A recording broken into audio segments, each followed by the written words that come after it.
selalu semangat untuk ngaji, berarti makanannya halal. Karena makanan yang dimakan tadi mendorong dia untuk berbuat taat kepada Allah Subhanahu wa taala. Ditambahkan lagi, alima aw lam ya'lam, mau tidak mau, tahu atau tidak tahu makanan itu halal, maka faedahnya yang mengkonsumsinya akan berbuat taat kepada Allah Subhanahu wa taala. Makanya kalau kita mendengar cerita para ulama, Imam Syafi'i radhiyallahu taala anhu, beliau itu makan, kalau makan sedikit, tapi kalau beliau bertamu ke tempat orang yang soleh, yang terkenal ketakwaannya kepada Allah, beliau makannya banyak. Kenapa? Karena beliau tahu makanan yang disuguhkan oleh orang soleh, orang yang bertakwa pasti halal. Sehingga itu yang membantu mendorong beliau nanti tambah ketaatannya kepada Allah Subhanahu wa taala. Sebagaimana yang diceritakan ketika Imam Syafi'i beliau bertamu ke tempat muridnya yang bernama Imam Ahmad bin Hanbal. Imam Syafi'i punya murid namanya Imam Ahmad bin Hanbal. Orang yang bermadhab dengan madhabnya namanya Hambali, yang bermadhab dengan madhab Syafi'i namanya Syafi'i. Nah, Imam Ahmad bin Hanbal muridnya Imam Syafi'i. Suatu ketika Imam Syafi'i bertamu ke rumah Imam Ahmad bin Hanbal. Nah, di situ sebelum kedatangan Imam Syafi'i, Imam Ahmad bin Hanbal itu selalu menceritakan kepada anaknya tentang sosok gurunya Imam Syafi'i. Nah, apa ini? Punya guru namanya Muhammad bin Idris, panggilannya Syafi'i. Beliau tuh kalau makan sedikit, kalau malam selalu bangun malam, tahajud, ibadah sama Allah Subhanahu wa taala.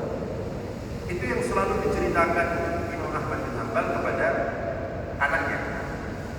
Sehingga ketika Imam Syafi'i datang, anaknya merasa penasaran, ini guru ayah saya datang, kepingin tahu sosok Imam Syafi'i.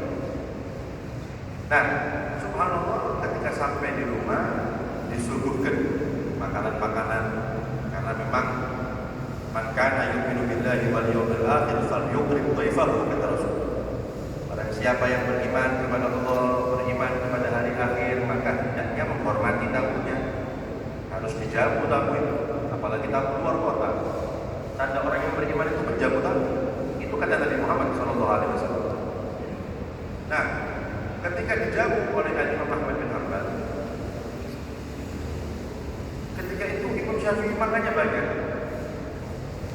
Anak beliau melihat,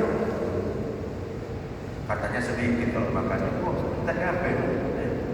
Mungkin kok tambah-tambah. Kok lain yang diceritakan ayah saya?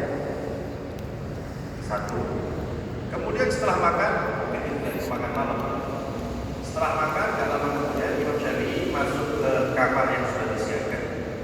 Anaknya Imam Ahmad bin Hanbal nunggu. Jam berapa sih Imam Syafi'i bangun malam tadi?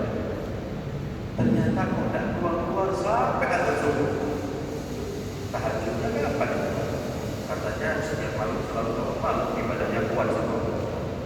Sehingga ketika melihat hal semacam itu yang berbeda sebagaimana diceritakan oleh ayahnya, anaknya bertanya oleh ayahnya, kau kan bercerita, katanya ini guru jenengan ini Imam Syafi'i kalau makan sedikit.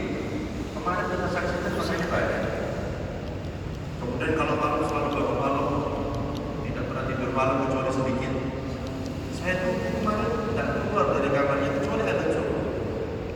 Kata Imam bin Hanbal, saya juga heran, tidak biasa. Karena waktu saya belajar sama beliau bukan seperti itu. Akhirnya karena penasaran, Imam Ahmad bertabayun dengan Imam Syafi'i supaya tidak jadi pertanyaan dalam dirinya dan anaknya. Wahai Imam, saya mau tanya, saya ini selalu menceritakan keadaan dengan sama anak saya dari makan yang